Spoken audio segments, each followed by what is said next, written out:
cucuk epidural tu cheat code lah, mengelat, tak rasa sakit bersalin pun. Pernah dengar orang cakap macam ni? Jom kita betulkan stigma ni, sebab bersalin bukan game dan epidural bukan cheat code. Apa itu epidural sebenarnya?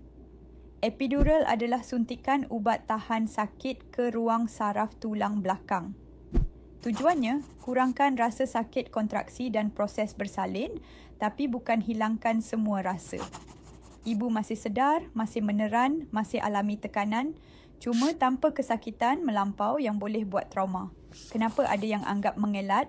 Sebab dulu bersalin kena tahan sakit natural sampai menangis berguling. Baru orang anggap kuat.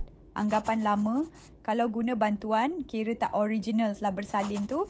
Tapi sebenarnya kesakitan tak patut jadi ukuran pengorbanan seorang ibu.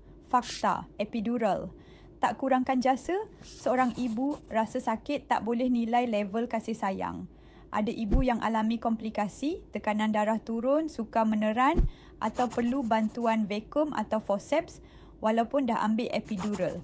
Ada juga ibu yang bersalin tanpa epidural tapi alami trauma emosi dan fizikal bertahun. Semua ibu kuat dengan atau tanpa epidural. Kenapa ada ibu pilih epidural? Untuk elak trauma dan ketakutan melampau semasa bersalin.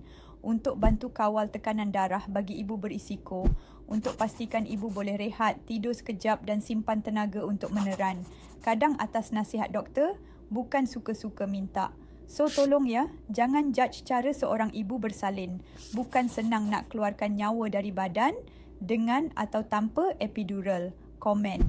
Semua ibu kuat kalau anda setuju, dan jangan lupa follow untuk konten real tentang kesihatan wanita dan kehamilan yang tak bias.